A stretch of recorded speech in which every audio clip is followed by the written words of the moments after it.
see that between these two Georges, because Boutwell obviously had a lot more money because he was able to get nearly his entire body painted in, while Briggs could only get his head painted in and opted for a fancier frame to make up for it. So it's interesting to see the discrepancies between the later portraits. However, when we go into the lobby to the executive offices, where it contains the more recent governor's portraits, those are a lot more uniform, not as acceptable to show off your wealth anymore. They still have to pay for them? They do still have to pay for them.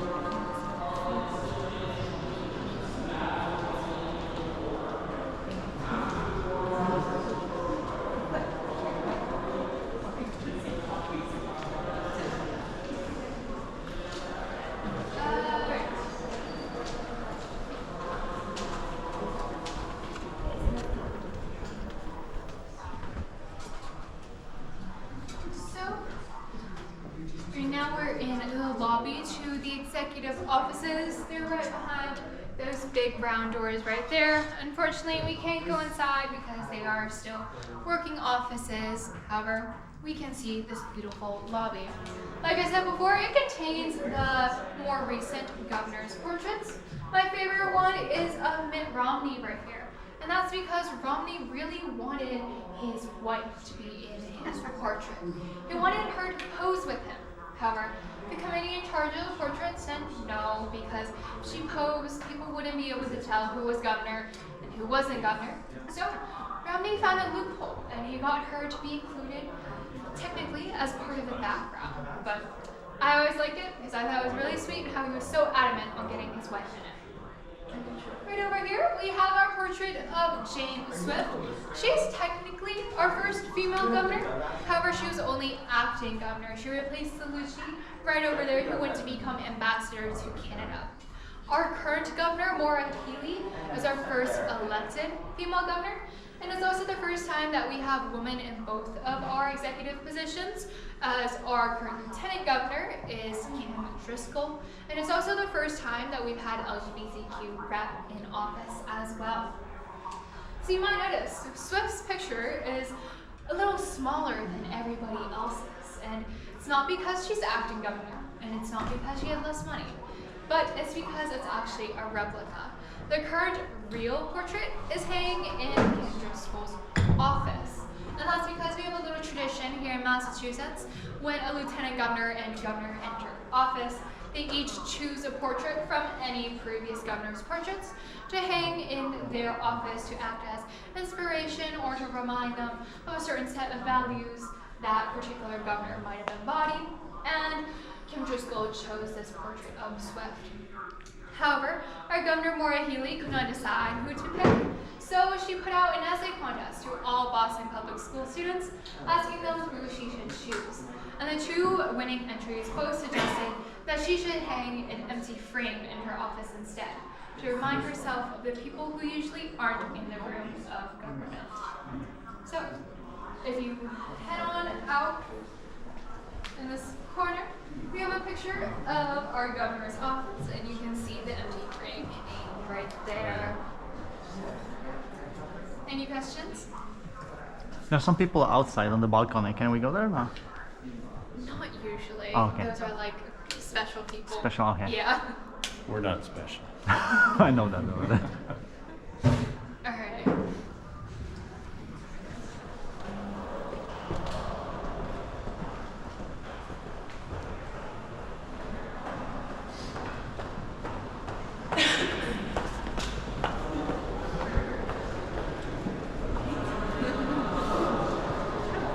If anybody would like some pictures of the Robert Reed murals from a better angle, this is the best place to get it.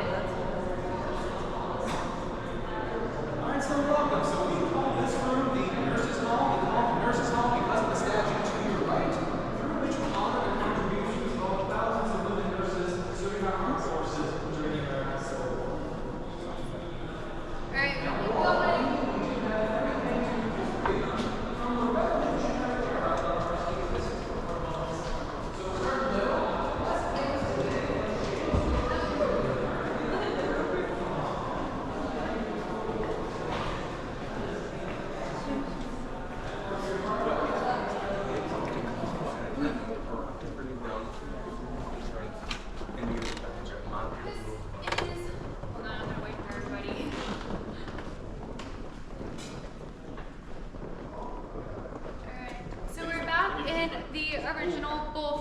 front.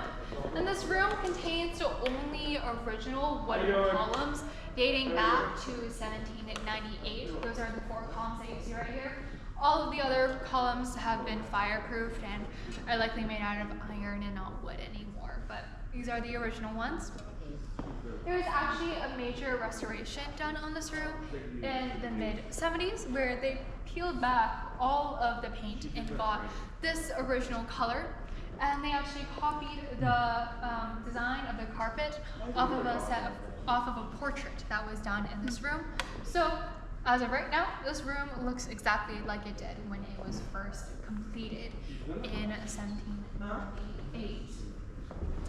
So this room actually used to be the original Senate chamber. Back when it was only the Bullfinch front, the Senate would have met in this room, and the House of Representatives would have met in that room across the hall in what is currently the Senate chamber. But when the Brigham addition got added, the House moved out and the Senate moved into the big room. So what this current room is used for is a bit of multi-purpose, small committee meetings, breaks in between the Senate sessions, etc. However, it does currently house our portraits of our Senate presidents. Senate presidents are not required to have their portrait done upon leaving, but they are required to pay for it by themselves if they choose to have one made. So for example, we have Horace Mann, who is a Senate president, but also the founder of the American public education system. We have Calvin Coolidge, a Senate president, but also a mayor, U.S. representative, U.S. senator, vice president, and president, and he's famously never lost an election in his life. Finally, behind you guys, we have Theresa Murray, our first female president of the Senate, and our current president is another woman named Karen Svelga.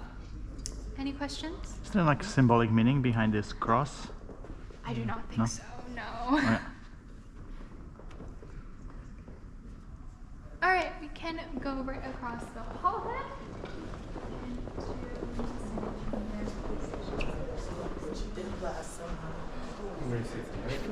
Yeah.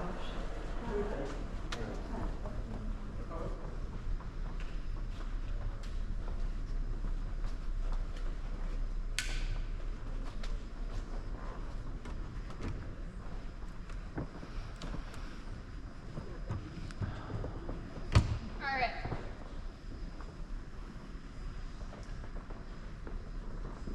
So we have 40 senators here in the state of Massachusetts.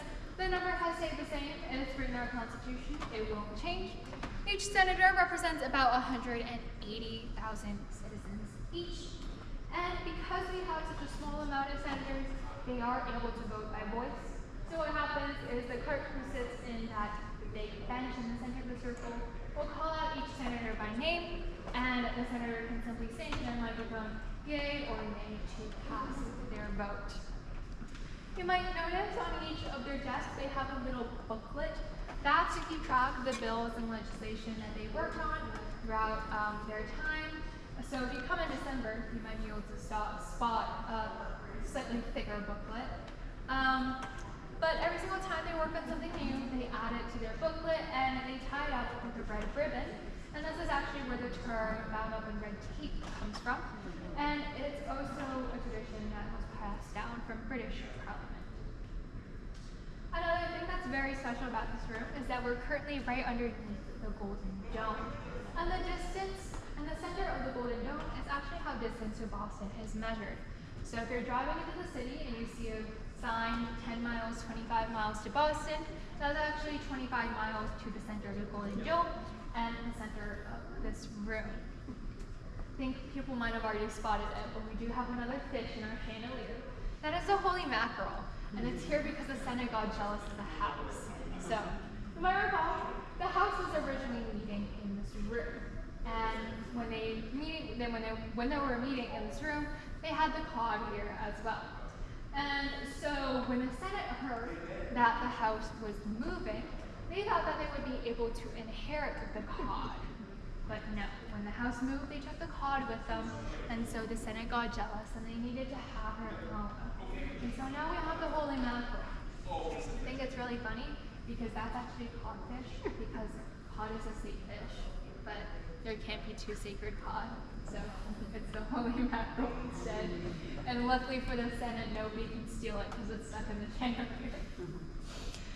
And we also have some busts in this room. From left to right, we have our bust of George Washington, the Marquis de Lafayette. He's actually the only foreigner to be given a bust in the State House. We have U.S. Senator from Massachusetts, Charles Sumner. Those interested in American history will know he was famously caned in Congress after giving a particularly powerful speech against slavery. And finally, Abraham Lincoln. On the side farthest away from us, we have Benjamin Franklin with a disproportionately large head.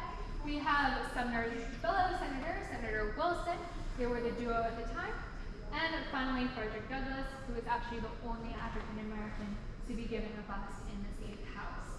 And that listing alcove is actually reserved for two women whose names you now know. One of them will be Abigail Adams, the wife of John Adams.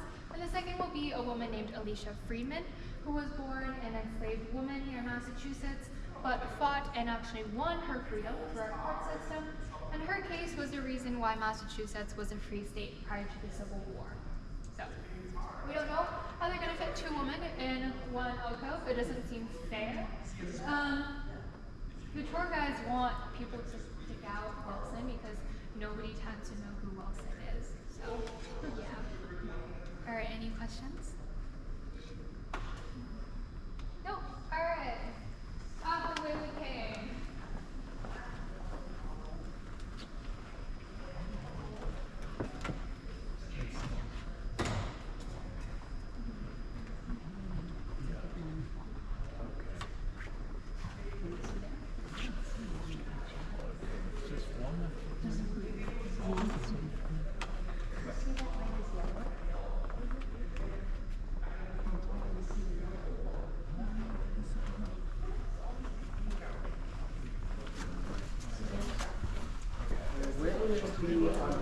But it's one of those things, like, it's just like, you know, you're losing that.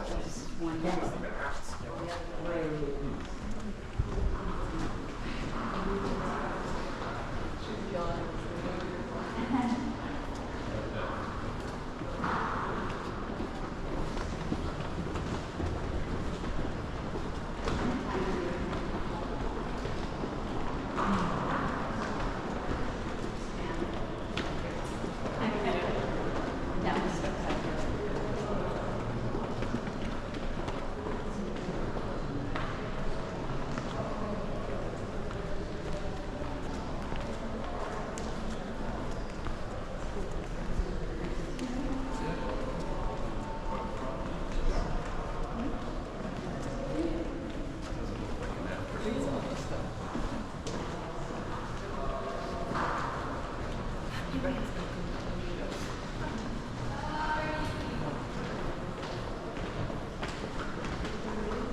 It honors all Massachusetts women who've had a part in public life, whatever that may be.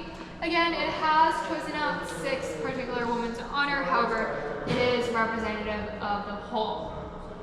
On the side, we have Dorothea Dix, who I talked about earlier, was the superintendent of all of the nurses during the Civil War, but she's actually also quite well known for her advocacy for the mentally unwell. She traveled around Massachusetts and the country, giving lectures advocating for the creation of more asylums and for more humane treatment in those asylums as well. On the other side, we have Florence Luscombe. She was one of the first women to graduate from MIT, and she was actually in the first class that MIT allowed women to join. She graduated with a degree in architecture. However, unfortunately, she was never able to use that degree due to discrimination, so she turned to politics instead. She ran for public office a total of 4 times. Unfortunately, she never won any of those. However, she came very close to winning her election for city council by only 1 or 2%. Behind all of these plaques, that wallpaper that you see are snippets of legislation and bills that the work these women have done have had an impact on in its creation or in its passing. So you can see how much of an impact these women have had on our current day laws. You might wonder, why is this important memorial in a seemingly dark and tucked away corner of the State House? And that's because it was not that was not the original intention. In fact, when it was first placed here in 1999, this memorial would have been the first thing anybody saw coming into the State House, as those doors right there were the public entrance. However, after 9/11, we needed more security, and so we needed a larger space, and the entrance was moved to where you guys entered through today. And this is on our tour so that more people can see it, as these women do not deserve to be forgotten. If you guys would like more information on any of the women that I didn't mention, there's some in those brown box. They're pamphlets, and they contain more info about each of these women. But other than that, that's all I have for you guys. Thank you so much for coming to visit, and I hope you guys have a nice day. Thank you. Thank you.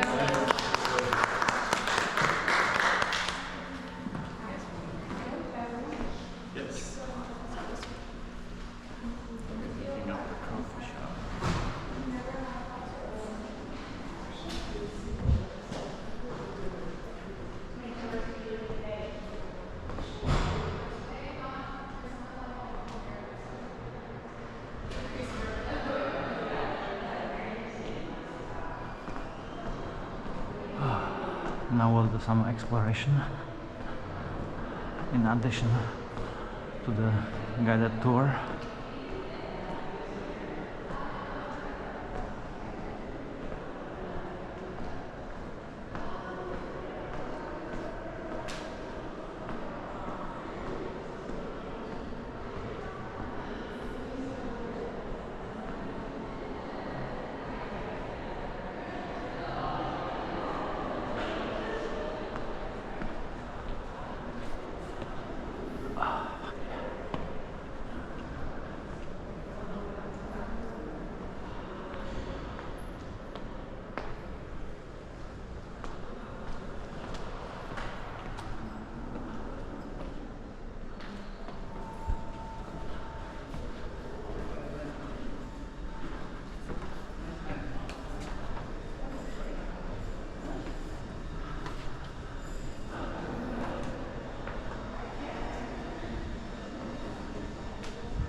I like the wrought iron. It takes so much time to produce such art. Now the painting is probably some war, recent war. Infantry Division, World War II, Germany.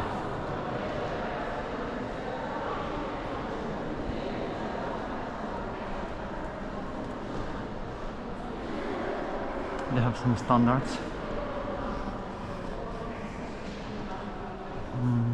Massachusetts state standards. Weight.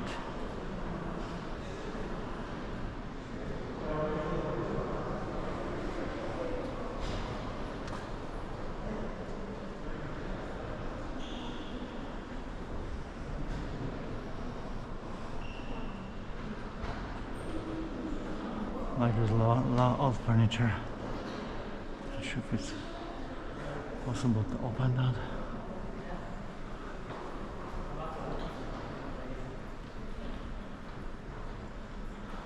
And this is for some kind of files.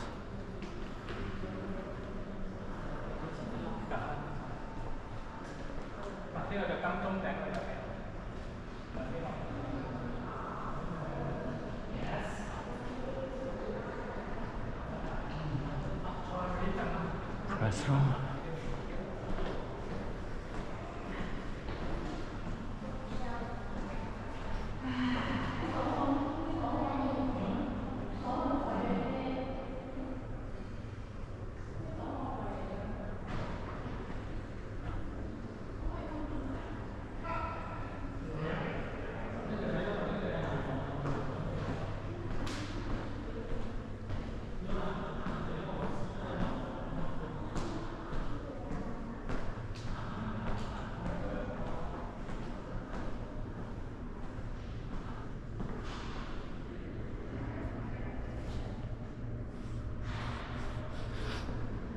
see if I can explore even higher than that.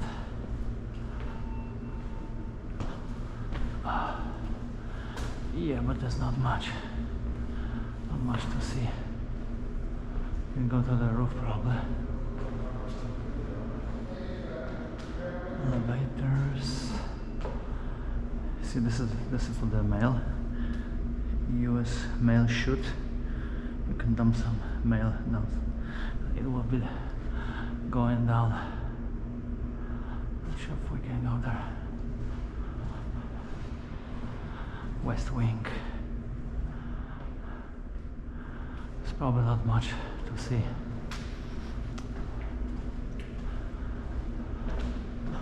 We can cross over to the other side. It's probably symmetrical. We'll see the same mail chute.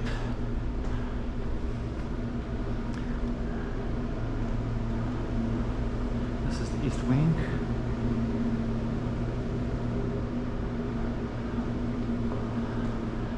Let's see if we can go to the library. I don't remember where that was, but I can maybe find out.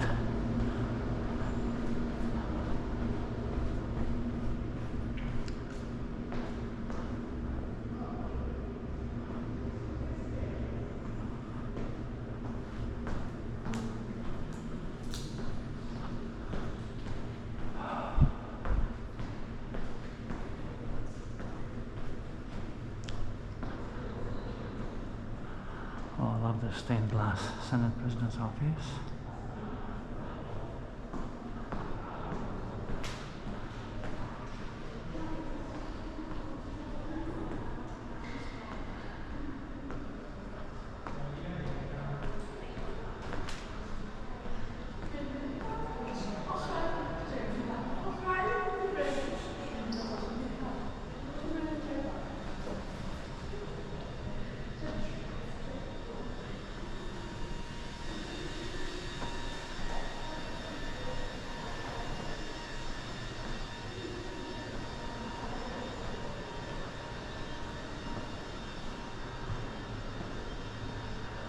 Do you know where the library is? That way? Oh, thank you.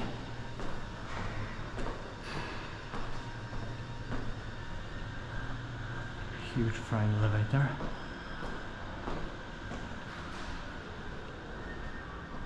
Oh, cool.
is such an old equipment. Scanner. What the hell?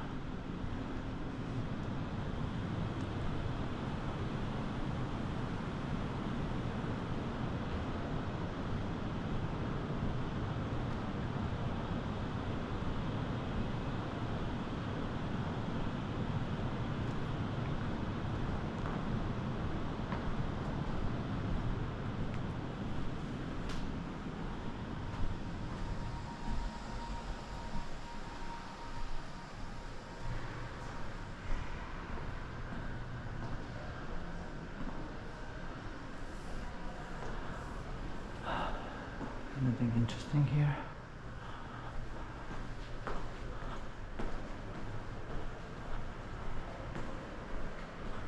House of Representatives. Yeah, I believe we've been here already. Elevators 7 and 8. Keep those numbers in mind. This is also some sort of elevator for disabled people, maybe.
Bleeding control. Let's hope I don't need to use that. And this one is for the defibrillation. I was trained a long time ago how to use it, but I forgot. These are women representatives or senators.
So the quality of the railing goes down. It's not as elaborate as upstairs.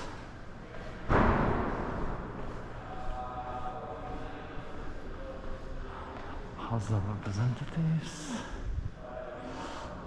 Grand Army and the Republic of the Republic Memorial Room.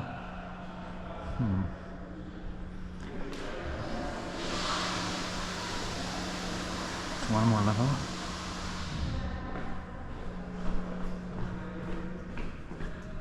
Oh, those stairs are worn out.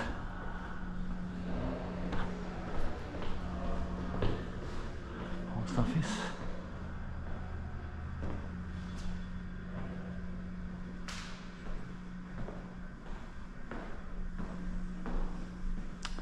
These are the mailboxes.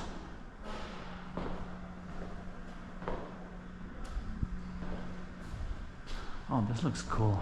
Looks very old.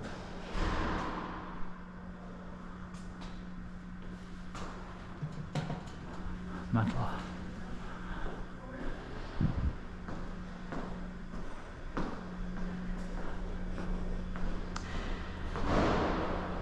Okay, loading dock, so I think we have to probably go one stair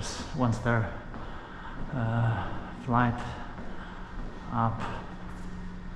Okay, these are elevators 5 and 6. Yeah. So the restrooms on this floor. Yeah, I'm pretty sure we covered most of the interesting objects in this building.